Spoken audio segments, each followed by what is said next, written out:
Iran और Israel को युद्ध की आग में झुलसाकर अब अमेरिका अपनी पीठ ठोक रहा है कि उसने इनके बीच सीज फायर करवा दिया है। ये बात दुनिया भर में जाहिर है कि इजराइल को ईरान के खिलाफ युद्ध के लिए उकसाने, भड़काने और उसे बैकडोर सपोर्ट देने वाला कोई और नहीं बल्कि अमेरिका ही है। डोनाल्ड ट्रंप को लेकर दुनिया भर में चर्चाएं रही हैं कि उन्होंने ही ईरान पर एटॉमिक डील के लिए पहले प्रेशर बनाया, फिर उसके हौसलों को तोड़ने के लिए इजराइल से हमला करवा दिया। आड़ इस बात की ली गई और हमले की वजह ये बताई गई कि ईरान गाजा के हमास लड़ाकों को मदद पहुंचा रहा था जो इजराइल के साथ युद्ध में उलझे हुए थे। इन्हें ये गलत फहमी थी कि अमेरिका के हथियारों का इस्तेमाल कर इजराइल 2-4 दिन में ही ईरान के हौसलों को तोड़ देगा। उन्हें शायद ईरान के जज्बे का एहसास नहीं था कि मौका पड़ने पर वो अमेरिका जैसी महाशक्ति से टकराने से भी पीछे नहीं हटेगा।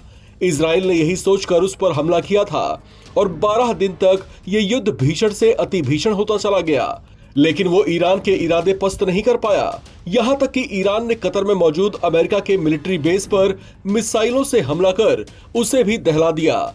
ईरान ने इसे अपनी 3 न्यूक्लियर साइट्स पर हुए हमले का बदला बताया। इस हमले से पूरी दुनिया हैरान होकर ईरान को देख रही थी। सब सोच ही रहे थे कि क्या होने वाला है कि तभी अमेरिका की ओर से सीज फायर की कोशिशें तेज हो गईं। वो शायद ईरान के खतरनाक इरादे समझ चुके थे और ये भी जान गए थे कि ईरान गल्फ रीजन में उसके दूसरे सैन्य बेस पर भी हमला कर सकता है, लिहाजा उसे शांत कराने में ही भलाई समझी गई। डोनाल्ड ट्रंप ने दोनों देशों को सीज फायर के लिए तैयार किया और आखिरकार ईरान भी इस पर सहमत हो गया।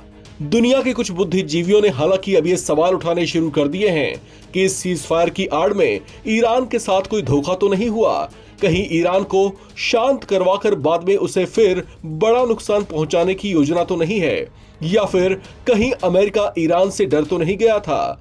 दरअसल अमेरिकी राष्ट्रपति डोनाल्ड ट्रंप ईरान को गल्फ रीजन के अलग अलग देशों के विद्रोहियों का सरदार बता चुके हैं।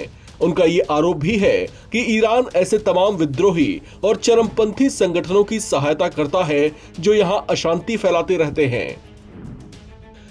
फिलिस्तीन के हमास लड़ाके, यमन के हुती विद्रोही, इराक के मिलिशिया गुट के लड़ाके, लेबनान के हिजबुल्लाह लड़ाके वो गुट हैं जिन्हें अमेरिका चरमपंथी और विद्रोही मानता है, जो खाड़ी के अलग अलग देशों में अशांति फैलाते रहे हैं।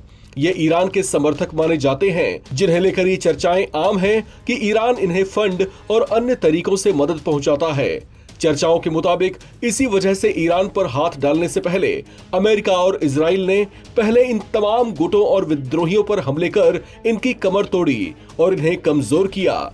इसके बाद ईरान पर हमले किए गए और उसकी 3 बड़ी न्यूक्लियर साइट्स पर हमला कर उन्हें उड़ा दिया गया। चर्चा है कि अमेरिका अगर ये कार्रवाई पहले करता तो ईरान और उसके समर्थक चरमपंथी गुट एक साथ संगठित होकर अमेरिका और इजराइल के लिए चुनौती पैदा कर सकते थे। बहरहाल ये युद्ध शांत कर दिया गया है, लेकिन इस शांति की आड़ से कई सुलगते सवाल, अटकलें और संभावनाएं झांक रही हैं।